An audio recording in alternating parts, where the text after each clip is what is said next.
کہ تمام اہل اسلام کا اس بات پر اتفاق ہے کہ آپ علیہ الصلاۃ والسلام آخری نبی ہیں، آخری رسول ہیں۔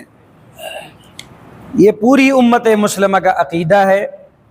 آپ علیہ الصلاۃ والسلام کے بعد اگر کوئی نبوت کا یا رسالت کا دعویٰ کرتا ہے تو وہ دجال تو ہو سکتا ہے، کذاب تو ہو سکتا ہے، مرتد تو ہو سکتا ہے، زندیق تو ہو سکتا ہے، لیکن نبی نہیں ہو سکتا۔ یہ پوری امت مسلمہ کا اس مسئلے پر اجماع ہے، اتفاق ہے، اتحاد ہے۔ یہی قرآن و سنت سے ثابت ہے۔ فیس بک پہ باقاعدہ عدالت کی جو ساری کارروائی ہے اس کو لائیو دکھایا جا رہا ہے۔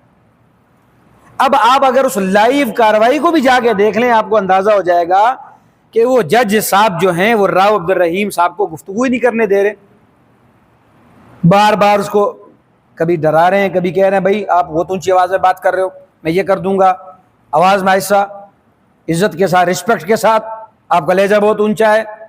یہ سارے کیس آپ کے پاس ہی آتے ہیں، آپ فیس بک سوشل میڈیا پہ ایسے کیس تلاش کرتے رہتے ہیں۔ اس قسم کے تانے بھی مارے جا رہے ہیں،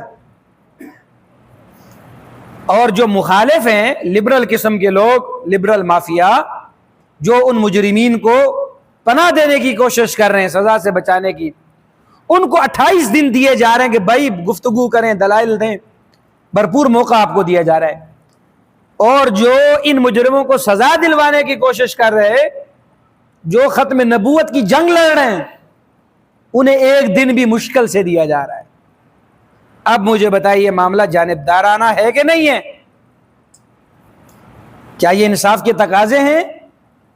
کیا یہ اسلامی جمہوریہ ملک پاکستان کا جج ہے؟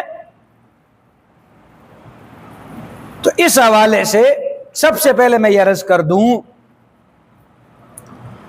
کہ جو راؤ عبدالرحیم صاحب ہے، ہم انہیں خراج عقیدت پیش کرتے ہیں کہ آپ ختم نبوت کی جنگ لڑ رہے ہیں۔ اللہ رب العزت آپ کے اس کام میں مزید برکتیں عطا فرمائے، اور انشاءاللہ پوری امت محمدیہ آپ کے ساتھ کھڑی ہے، انشاءاللہ غیور عوام آپ کے ساتھ کھڑی ہے انشاءاللہ۔ آپ نے کسی سے جھجکنے کی ضرورت نہیں ہے، کسی لبرل مافیا سے دبنے کی ضرورت نہیں ہے۔ دنیا میں بھی اللہ آپ کو عزتیں عطا فرمائے گا، اور آخرت میں بھی آپ کو اللہ عزتیں عطا فرمائے گا۔ اس لیے آپ اس قانون کو جس انداز میں لے کر چل رہے ہیں، مزید بہتر سے بہتر انداز میں لے کر چلیں۔ ان جج صاحبان کو یہ ضرور پیغام دیں گے کہ آج آپ بھی کرسی پر بیٹھ کر جج بنے، فیصلہ کر رہے ہیں، کل آپ بھی رب کے دربار میں کھڑے ہوں گے، بڑے جج کے سامنے کھڑے ہوں گے۔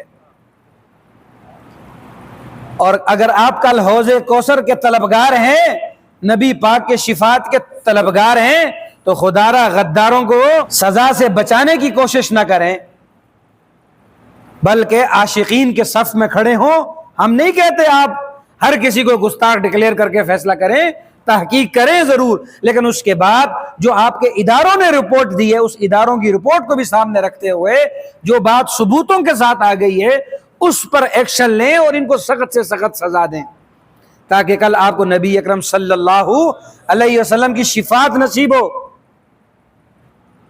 آپ کی جو ایف آئی ہے، بڑے ہیں، افسران ہیں، انہوں نے بھی پوری رپورٹ دی ہے، پورے ثبوت دستاویز دیے، انہوں نے ساری چیزیں انہوں نے مہیا کی عدالت کو کہ واقعی یہ گستاخیاں ہوئی ہیں، ان لوگوں نے کی ہیں، اور انہوں نے کہا کہ ہم اس گستاخی کو پبلک نہیں کر سکتے، اگر ہم پبلک کر دیں لوگ انہیں زندہ جلا دیں۔